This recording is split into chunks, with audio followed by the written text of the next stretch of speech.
Exames em nome do Pai, do Filho e do Ok. Espírito Santo. Amém. Em nome Pater do nosso Pai, e do que és Filho no e do Espírito cielo, Santo. Amém.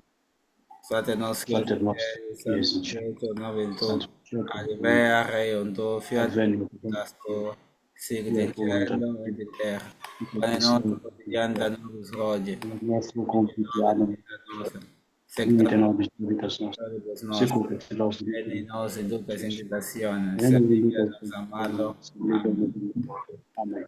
Ave Maria, gracia plena Dominus tecum, Gloria al benedicta tu in Señor, mulieribus, benedictus benedictus fructus ventris ventris tui, Iesus. benedictus fructus Santa ventris Maria, Mater Dei, Santa ora pro Maria, nobis peccatoribus, ora pro nobis et in hora mortis nunc nostrae. et in hora mortis nostrae. Amen. San Joseph, ora pro nobis.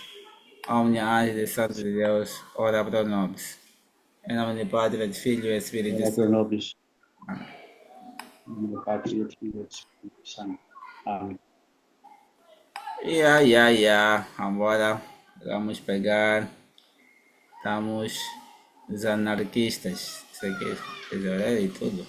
Chama lista de presença, ok? Ah, uma, duas, três, quatro, cinco, seis, sete, oito. A anarquista tem muitas páginas. Vamos bater 4 páginas hoje. Abatemos 4 nas próximas. Aproveitamos. Os anarquistas. Os enciclopedistas não foram os únicos a preparar a revolução. Baruel não ignorava. Ele divide 3 classes dos demoledores da sabotagem dos fundamentos da sociedade cristã. Voltaire e os seus, ele chama os sofistas da impiedade, porque seu principal objetivo era derrubar os altares de Nosso Senhor Jesus Cristo. Os francos maçons, que ele chamava de sofistas da rebelião, porque eles se propunham, pelo menos os que conheciam o segredo da seita, derrubar os tronos dos reis. Os iluministas, que ele chama de sofistas da anarquia, porque ao juramento de derrubar os altares da igreja, eles acrescentaram o de destruir toda e qualquer religião, ao juramento de derrubar os tronos, o de fazer desaparecer todo o governo, toda a propriedade, toda a sociedade governada pelas leis. Mais tarde veremos aparecer os maçons das lojas que retomaram após a Revolução, a obra que ela não pudera terminar completamente. Os Cabornari, ou os maçons das lojas inferiores, terão por missão especial suscitar a revolução política e substituir as monarquias pelas repúblicas. A grande loja há de destruir a soberania temporal dos papas, há de assim preparar para uma ruína do poder espiritual. Tipo brincadeira, já destruíram. Barreau chama, pois, os franco-maçons em razão da função própria atribuída àqueles da sua época. Os sofistas da rebelião, rebeldes, posto que tinham como meta a derrubada dos tronos sofistas, porque o primeiro meio empregado para chegar a este resultado era a propagação no meio da sociedade de um sofisma, o sofisma da igualdade, pai da anarquia. À medida que avançamos neste estudo, veremos cada vez melhor que os sofismas e a mentira sempre foram e ainda são os grandes meios de ação empregados pela seita para chegar aos seus fins. É verdade. Eles não poderiam desejar que fosse de outra maneira, pois precisam de ocultar aos olhos do público e aos olhos dos próprios francos maçons aquilo que o poder oculto busca, aquilo que os faz executar. Aí está a razão pela qual o primeiro sofisma empregado para conduzir a revolução foi chamado de segredo maçônico por excelência. Baruel narra como ele pode um dia se induzir numa loja para assistir à admissão de um aprendiz. O ponto importante para mim, diz ele, era aprender o famoso segredo da maçonaria. Fez-se passar o recipiendário sob a bóveda de aço para chegar diante de uma espécie de altar, no qual se fez um discurso sobre a inviabilidade do segredo que lhe ia ser confiado e sobre o perigo de faltar ao juramento que devia pronunciar. O recipiendário jura que quer ter a cabeça cortada se vier a trair o segredo. O venerável, sentado sobre um trono atrás do altar, disse então: Meu caro, X de tal, o segredo da franco-maçonaria consiste nisto. Todos os homens são iguais e livres. Todos os homens são irmãos. O venerável não acrescentou mais nenhuma palavra. Os presentes se abraçaram e passaram ao jantar maçônico. Eu estava então, continuou Barwell, tão longe de suspeitar uma intenção ulterior nesse famoso segredo, que quase estourei de rir quando o ouvi e disse que aqueles que me tinham introduzido, se é esse todo o vosso grande segredo, faz muito tenho que o conheço. E com efeito, e se o compreende por igualdade e liberdade que os homens não são feitos para serem escravos de seus irmãos, mas para gozar da liberdade que Deus dá aos seus filhos. E se por fraternidade se quer dizer que, sendo todos filhos do Pai Celeste, os homens devem todos se amar, juntar-se, ajudar-se mutuamente como irmãos, não se percebe que haja necessidade de ser maçom para aprender essas verdades. Eu as achei bem melhor ditas no Evangelho do que nos seus jogos de infantis de Barel. Ele acrescenta: Devo dizer que em toda loja, por mais numerosa que fosse, não vi um só maçom dar ao grande segredo um ao outro significado. Barel observa que havia ali apenas não iniciados, e a prova que oferece é que nenhum daqueles que assistiam àquela sessão se deixou levar pela revolução, exceto o venerável. Dá-se que, com efeito, se a maçonaria é uma associação muito numerosa de homens unidos pelos juramentos que lhe emprestam uma cooperação mais ou menos consciente e mais ou menos direita para a obra proposta, há apenas um pequeno número de iniciados que conhece o objetivo último da própria associação. Era preciso encontrar esse objetivo para aquela época, nas palavras igualdade e liberdade, posto que eram dadas ao aprendiz como o segredo da sociedade, segredo a ser guardado sob as das mais graves penas, contidas quando do juramento segredo a ser meditado e cujo sentido profundo seria liberado pouco a pouco nas sucessivas iniciações. Em sua recente obra, Gustave Born confirma essa maneira de ver. Também, segundo ele, a primeira sugestão lançada no mundo pela franco-maçonaria para preparar os caminhos para Jerusalém da nova ordem, o templo que os franco-maçons querem levantar sobre as ruínas da civilização cristã, foi a ideia da igualdade. Nosso Senhor Jesus Cristo prepara a igualdade, mas não uma igualdade que procedia da humildade que ele soube colocar nos corações dos grandes. Os reis dominam as nações, quanto a vós não procedeis assim, mas que o maior dentre vós seja como o último, e aquele que governa como aquele que serve. Essa igualdade de condescendência que inclina os grandes em direção aos pequenos, a franco-maçonaria quer substituir pela igualdade do orgulho, que diz aos pequenos que eles tenham o direito de se considerarem no nível dos grandes ou de os rebaixarem até eles. A igualdade orgulhosa, pregada por ela, diz também assim ao bruto como o do infortunado: Vós sois iguais às mais altas inteligências, aos poderosos e aos ricos, que vós sois a maioria. A palavra liberdade tinha esse significado preciso. A igualdade perfeita só pode ser encontrada na liberdade total, na independência de cada um relativamente a todos, após a ruptura definitiva dos laços sociais. Não mais mestres, não mais magistrados, não mais pontífices, nem soberanos, todos iguais sob o nível maçônico, e livres para seguirem seus instintos. Tal era o significado total das palavras igualdade e liberdade.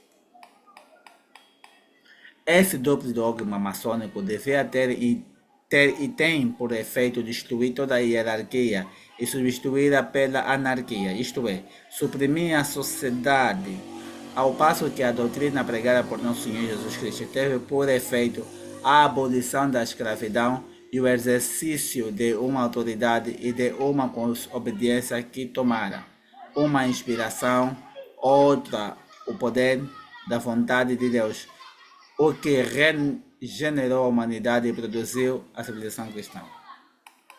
A ideia da igualdade orgulhosa que o franco-maçonaria esforçou-se em fazer entrar nas estranhas da nação é, diz Gustave Bord, a mais nefasta, a mais terrível que se possa imaginar. A substituição da ideia da hierarquia pela ideia da igualdade é destruidora de toda a ideia social. Ela conduz as sociedades das piores cataclismos. E mais adiante, as ideias da igualdade social impregnaram suas ideias dos franco-maçons a tal ponto que elas se manifestaram antes das suas ideias antirreligiosas, que por sua vez triunfaram não como o único objetivo da maçonaria, mas como consequência da aplicação das suas teorias de igualdade ao extremo oposto delas aplicado à vida social e política. Não somente eles se impregnaram delas, mas ainda farão a França e a Europa inteira adotarem suas doutrinas, tornadas a razão de ser de novas sociedades. Foi em 12 de agosto de 1792 que a maçonaria julgou que o tempo do mistério havia passado e que o segredo seria o inútil dali em diante. Até então, os jacobinos não tinham datados os fatos da sua revolução, senão pelos anos de suas pretendida liberdade. Nesse dia, Luís XVI, 48 horas após de ter sido declarado pelos rebeldes destituído de todos os direitos ao trono, foi levado cativo aos torres do templo. Nesse mesmo dia, o conjunto dos rebeldes decidiu que a data da liberdade seria dali em diante acrescentada nos atos públicos à data da igualdade. Esse próprio decreto foi datado como sendo do 4º ano da liberdade, como do primeiro dia da igualdade. Nesse mesmo dia, pela primeira vez, brilhou enfim publicamente esse segredo tão caro aos francos-maçons, prescrito em suas lojas como toda a fé dos mais invioláveis juramentos. À leitura desse famoso decreto, eles exclamaram: enfim, eis-nos aqui, a França inteira não é mais do que uma loja. Os franceses são todos franco-maçons e o universo inteiro logo será como nós. Fui testemunha dessas manifestações. Ouvi as perguntas e as respostas a que deram ensejo. Vi-os até então mais reservados maçons responderem dali em diante sem o menor constrangimento. Sim, enfim, eis cumprido o grande objetivo da franco-maçonaria: igualdade e liberdade. Todos os homens são iguais e irmãos, todos os homens são livres. Aí estava a essência de nosso código, todo o objetivo de nossos desígnios, todo o nosso grande segredo. Ouvi mais especialmente as palavras saírem da boca dos mais zelosos franco-maçons, daqueles que ouviram condecorados com todas as ordens de franco-maçonaria e revestidos com todos os direitos de presidir as lojas. Coisa curiosa, era estritamente proibido aos franco-maçons apresentar aos profanos essas duas palavras justapostas, igualdade e liberdade, é a ordem em que então se encontravam. Essa lei de Borel era tão bem observada pelos escritores maçônicos que não lembram de jamais tê-la visto violada em seus livros, apesar de ter lido um grande número e dos mais secretos. O próprio Mirabeau, ainda quando dava a impressão de trair o segredo da maçonaria, não ousava revelar-lhe senão uma parte: liberdade aqui, igualdade de condição lá. Ele sabia que ainda não tinha chegado o tempo em que os seus poderiam perdoá-lo por ter, mediante a justa posição dessas duas palavras, despertado a atenção sobre o sentido que elas poderiam tomar, esclarecida uma pela outra. A palavra liberdade, considerada isoladamente e em si mesma, apresenta ao espírito não uma coisa misteriosa e secreta, mas uma coisa conhecida. e eminentemente boa. É mesmo o dom mais precioso que Deus concedeu à natureza humana, aquele a colocar num reino tão superior ao colocado pelos animais. O dom de praticar atos que não sejam obrigatórios e que, por conseguinte, trazem com ele a responsabilidade e o mérito, e por isso permitem a cada um de nós crescer indefinidamente. A palavra igualdade, aplicada ao gênero humano, indica que, na diversidade das condições, a comunidade de origem e de fim último dá a todas as pessoas que a compõem a mesma dignidade. Também, a franco-maçonaria não via nenhum inconveniente longe disso em ser apresentada a estes como glorificadora da liberdade, aqueles como glorificadora da igualdade.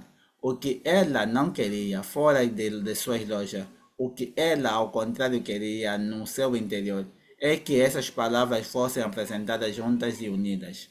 A inteligência do que ela tivera, a intenção de colocar na reunião dessas palavras, eis o que ela queria, fosse aprendido por seus adeptos e escondido aos leigos. Aí estava seu mistério. E esse mistério ainda hoje importa não manifestá-lo à luz do dia, porque a franco-maçonaria não cessou de mistificar o público com essas palavras, que ela e os seus tomam num sentido e as pessoas de bem em outro. Assinalemos inicialmente todo o gênero de igualdade que a franco-maçonaria exaltava em suas lojas. Todos os maçons, fossem eles príncipes, eram irmãos.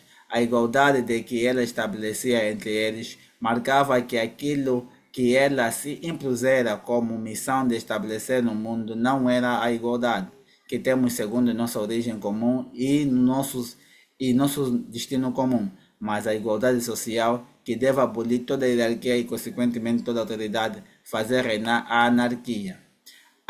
A palavra liberdade unida à palavra igualdade, acentuada ao último grau desse significado, isto traduziria que a igualdade não se encontraria senão na liberdade, vale dizer, na independência de todos relativamente a todos, após a ruptura de todos os liames que ligam os homens uns aos outros. Assim, nada mais de mestre, nem de magistrado, nada mais de padres, nem de soberanos e, em consequência, nada de subordinados a nenhum título.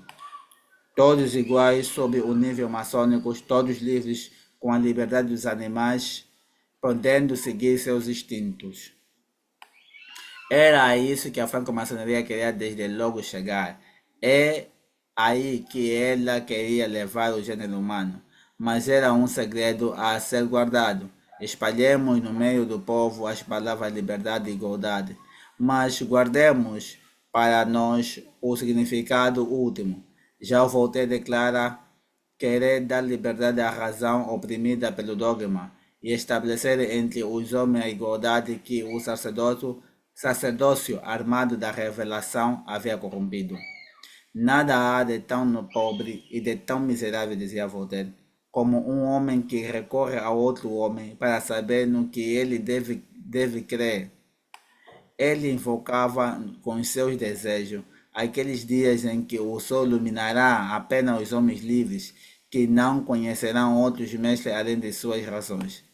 A essa primeira igualdade da incredulidade, a alta maçonaria julgou ser necessário juntar uma outra, a igualdade social.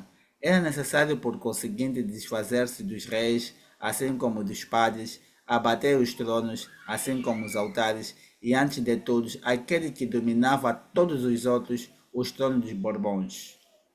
Lilias pedibus destre foi a palavra de ordem que se espalhou de loja em loja e daí no meio do povo. Nas lojas ouvia-se que não existe liberdade nem igualdade para um povo que não é soberano, que não pode fazer suas leis, que não pode nem revogá-las nem mudá-las. Então, estamos vendo todo o pacote, ficamos aqui. Estamos vendo aqui todo o pacote completo que nós temos hoje, tá, né? As leis hoje positivas são assim mesmo que acontece. Mudam como querem ou interpretam como querem, tá? Então, se ele promulgar uma lei e as pessoas veem que teve uma falha, dizer, não, essa lei que me defende, vai, não, você está entendendo mal. Essa lei se aplica segundo esse princípio aí. Por quê? Ele é o juiz e faz a interpretação segundo os seus gostos ou segundo as suas ideologias. Daí que dizem que no tempo no tempo de Aristóteles, Aristóteles já criticava, Aristóteles Sócrates criticava sobre isso, ele dizia que a lei positiva ou a lei escrita, ele tem pouco valor, porque se está na mão de uma pessoa tirana, ou vai interpretar do jeito dele, ou vai fazer dos seus gostos, vai fazer lei dos seus gostos. Então a lei escrita tem pouco peso, porque as leis de costume são são os melhores. Por que as leis de costume são os melhores? Porque o costume tende a preservar sempre o bem comum, tá? O bem comum que nós recebemos em casa, né, que parte da lei natural e tudo mais. E vejamos só, é que ele queria Voltaire sugerindo que o dogma que também que segundo ele que há um dogma, segundo ele, há um dogma de que temos que tirar a igreja, que tem que nos ensinar o que temos que crer. Pá, vejamos só, se não tiver alguém que nos ensina o que temos que crer, quem vai ser que vai nos ensinar então a crer? Porque querendo ou não, nós temos que aprender com alguém. Só que eles Uhum. nunca deram resposta no povo. O povo também, é claro que a massa, sempre a maioria das pessoas, não são pessoas que são levadas à contemplação, ao entendimento das coisas. A primeira volta, eles vão ver que não, volta tipo ter razão. Por que são os padres que têm que nos falar? Por que não temos que ter liberdade também de ensinar do jeito que nós queremos? Então, sem querer, ele está dizendo que vai dar liberdade até o erro, até a pessoa não preparada. É como se fosse que um jovem agora abre um canal no YouTube ou no Facebook, espalha o que está na cabeça dele, tá, né? Ele come qualquer coisa, qualquer notícia, para o que lhe convém, espalha. Bem, talvez pelos sentidos que a maioria tem a levar-se pelo erro. Acabam de aderir muito e o erro se propaga. Então fica mais difícil converter pessoas que estão habituadas a alimentar-se pelo erro, do que uma pessoa que já tem um esforço de procura da verdade. Por isso que nossa sociedade é muito difícil falar com as pessoas, ou principalmente de ficar de debater, né? Debater é muito mais difíceis também. Uhum. Então, a anarquia tem nesse sentido de duas palavras, como ele já disse, colocar a liberdade e a igualdade. Primeiro que a igualdade em si, já que ele está a dizer, é um erro, né? É um erro a liberdade num contexto de que querendo colocar as pessoas, tirando todas as hierarquias, tentando nos colocar da igualdade. Olha, o princípio dele se concluiu até no comunismo. Claro que isso também é desproporcional, o comunismo é antinatural. Claro que essa proposta também é antinatural. Vejamos, né?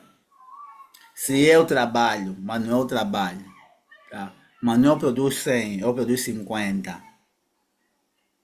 E no fim, depois do trabalho, o Estado vem dizer, Manuel Francisco, entregam isso no povo, mas ambos vão receber 25 kwanza.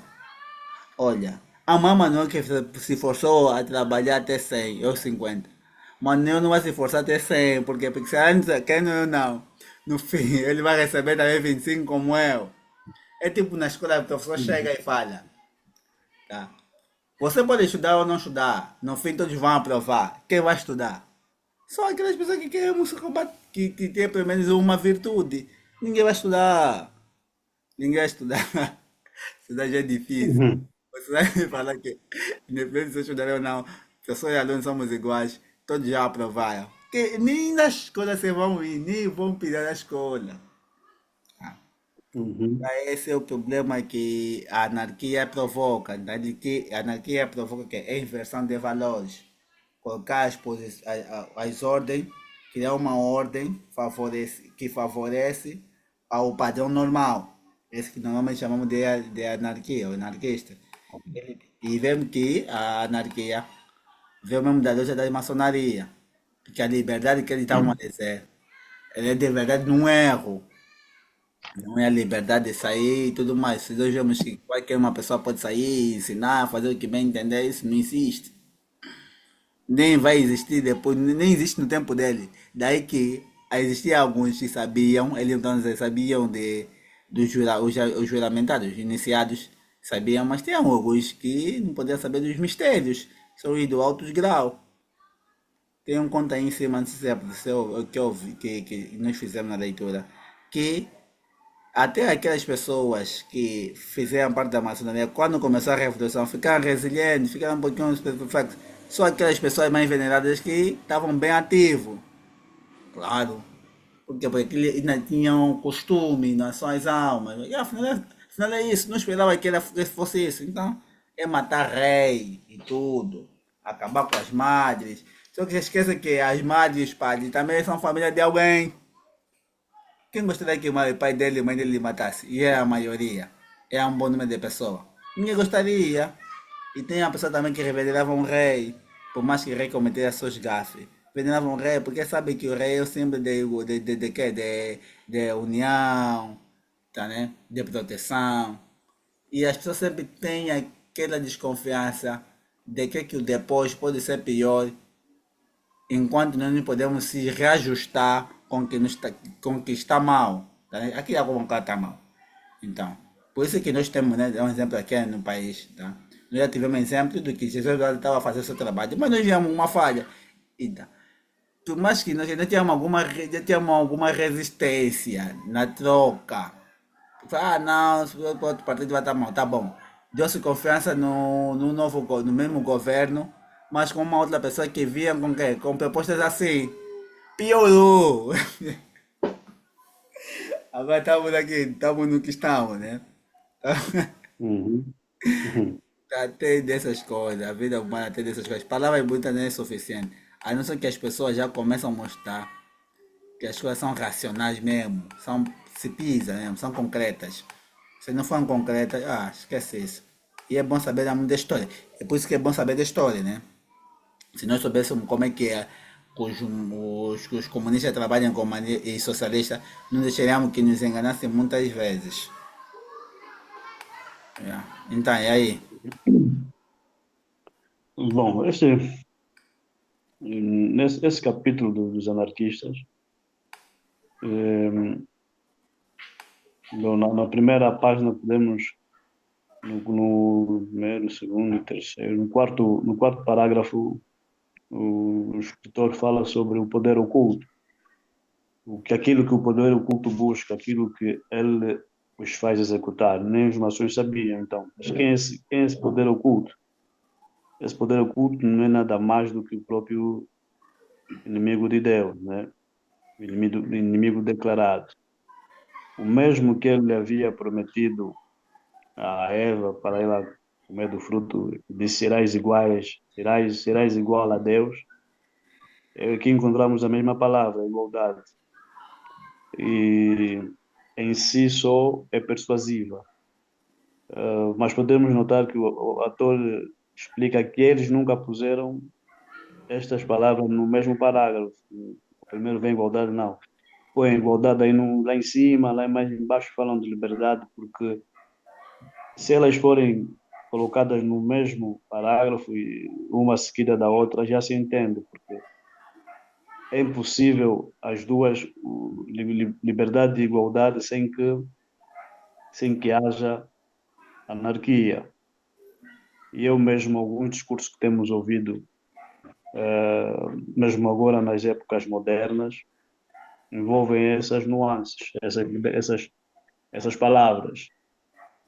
Já vimos pessoas a dizerem que não, você não pode também ter medo de polícia, a polícia é igual a ti, vamos mesmo, sai, vamos fazer isso, não sei o quê. Pronto, isso é querer retirar um pouco da autoridade. E o que é que nos leva? Se nós olhamos para a polícia como apenas um mero cidadão que não é investido de nenhum poder ou nenhuma autoridade, é anarquia, gera anarquia.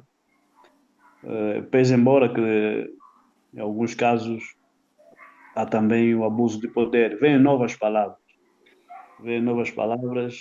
que acabam sendo sempre palavras maçônicas, né? Bom, e eles queriam vender esse peixe, por isso é que o Barruel, quando foi na iniciação de um novo membro da maçonaria, não achou aquilo especial, porque isso a igreja nos ensina, que todos os homens são iguais, mas ele explicou bem, essa igualdade não é igualdade de hierarquia, é igualdade de critério, é igualdade de liberdade, é igualdade de gozo, é mais até uma liberdade de gozo dos bens que Deus nos proporciona. Mas Satanás, quando também fez um terço dos anjos do céu caírem, queria que fôssemos iguais. Ele dizia, nós temos que ser iguais a Deus. Vou subir no aguilhão, no trono de Deus. Então, é para entendermos o perigo de uma palavra, como é que uma palavra pode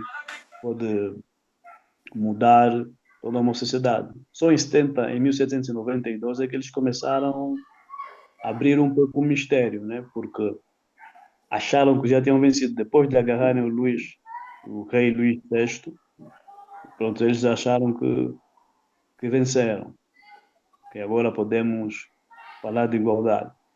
E mais uma vez falam do trono dos Borbões, porque do trono dos Borbões era um trono muito forte, controlava todas as outras hierarquias, eram mais católicos em relação aos outros e também gozavam de uma certa proteção divina. Mas o povo, como bem acabaste de explicar, tem a sua interpretação. Não consegue analisar que um padre vive uma vida diferente, um padre é consagrado, um padre logo não é igual a mim, porque obedece a critérios, obedece a, a várias características, a vários, como posso dizer, a várias responsabilidades, um estilo de vida diferente em relação ao leigo. Portanto, se você se igualar, dizer que eu sou igual ao padre, primeiro menos porque você não vive uma vida de padre, você é um leigo. É como um solteiro dizer que é casado. Então, a princípio, já somos diferentes. Não tanto pela natureza, mas às vezes pelas obrigações, pelas responsabilidades, pelos cargos e tudo mais. Também temos assistido isso na vida social, nas empresas, né? Por exemplo, alguém que não estudou quer se comparar também ao que terminou a licenciatura. Diz, não, eu trabalho muito, eu também faço isso, mas não és licenciado. Diz, licenciatura não é nada, é um papel. Não. Se é um papel, imprime o teu, fica com ele. Então, são essas coisas que parecem ser ínfimas, mas não são, não é?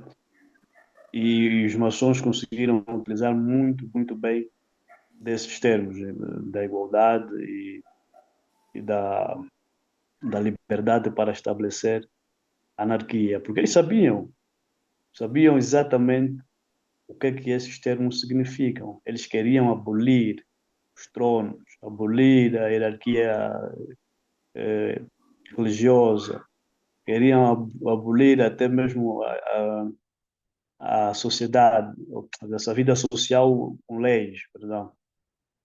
E isso não tem como, é inevitável que isso leve a convulsões e anarquia. Como você estás aí na tua casa agora, o teu irmão menor chega, não, você também não é nada, mais velho não é nada, nós somos iguais, você está em seu filho de Deus, aqui você não vai mandar em mim. A princípio, não tem outro caminho a não ser anarquia. Nós não podemos, independentemente eh, de estarmos a passar por situações eh, extremamente difíceis na vida social, na política, ouvir os apelos à rebelião, ouvir os apelos a. Porque isso só vai gerar morte, vai gerar caos. E Deus é quem estabeleceu a autoridade. E às vezes a autoridade, como dizia um santo, às vezes o povo tem aquele líder que merece. Né? Não sei se é o nosso caso, se estamos a orar pouco ou se somos ímpios e estamos a merecer isso. Mas, no entanto, é assim que funciona, porque acima de todas as hierarquias está a hierarquia divina. E esse poder oculto sabe disso. Então, gerando ainda este sentimento de rebelião, de revolução contra os poderes sociais, os poderes religiosos, o último poder visado é Deus. Mas epa, também epa, nós somos ateus. Deus não nos interessa, também Deus não nos manda, nós é que vamos fazer o que queremos, é voltar ao paganismo. Então, esta é mesmo só a fórmula que esses camaradas aí, os anarquistas, utilizar. Eles até disseram que nessa época a França não passava de uma loja maçônica. Toda a França se reduzia a uma loja maçônica. Então nós temos que ter respeito pelas autoridades, mesmo na família, no serviço. O teu chefe é o teu chefe, ele está ali, não Está é teu instituído por chefe, Deus, está não, instituído por Deus. Por mais que seja uma pessoa que, exatamente, com muitas imperfeições, insuportável, é teu é, chefe, e se for para lhe tirar, tem teu que ser de pai é meios teu pai, viáveis. Outro superior tem que lhe sim, tirar, né? Você veio à força, a romper tudo, ainda nem assim. exatamente. Por isso é que nós, independentemente da situação, não nos tornarmos sedevacantistas. Os sedevacantes estão presos nessa liberdade, não, nessa, acho que também são mesmo maçons, mas não estão a dar conta. Não, ser maçom Então, até acredito que não são, mas eles seguem, comem muito desse espírito. Esse não, espírito mas de é, revolta humana em querer substituir aquele que não consegue por meios mais lícitos. Eles vejam a exatamente. dificuldade das coisas, de alcançar as coisas. Então eles procuram outra forma mais desordenada, que chamamos de anarquia, tirar a ordem das coisas. Não, exatamente, quando digo que eles são maçons é porque são anarquistas. E a Porque nós não vamos sair anarquia. daqui agora e a Roma e bater o Papa ali tirar de lá. Agora, porque você está a dizer que ele não é o Papa, agora, então tu tens, pô, com que autoridade tu dizes que ele não é o Papa? Porque o grande princípio é o princípio da autoridade. Mesmo quando, mesmo quando Nosso Senhor, Deus apareceu a Abraão na sarça ardente, foi Abraão ou Moisés? Abraão? Essa dentro foi Moisés. Foi Moisés. Ah, sarça ardente foi Moisés. Uhum. Moisés logo lhe perguntou, tá bem, Deus, tudo bem, vou lá ter com os judeus, vou dizer quem me mandou. Ah, tem que ser alguma autoridade, tem que ser. E aí ele sabe, esses vão só me apedrejar, já sabia. E É, o alguém tem que me problema da mandar. igreja é esse que temos hoje, é problema de Exatamente crise de isso. autoridade. Nós temos crise de Isso, autoridade, não é porque não temos, só temos uma autoridade exatamente. deformada. Exatamente. Chegaste ao objetivo. Porque Moisés não podia simplesmente chegar, olha, estou aqui, ouvi, vim me falar isso, isso. Aí Deus falou, diga a eles que eu sou, vos mandou. Só assim. E é Piorou isso que. mais. Essa tá, yeah. E também daí, aqui esse princípio da maçonaria e isso da autoridade, é onde são reprovadas todas as falsas religiões. Com que autoridade vocês abriram a igreja? Porque a Pedro foi dada autoridade.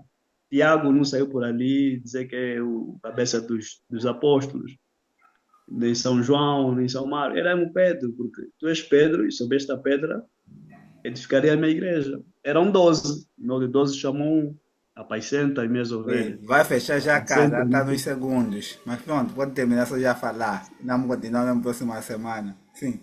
sim, sim. Essa é a questão da autoridade. Então foi isso o primeiro golpe, miséria.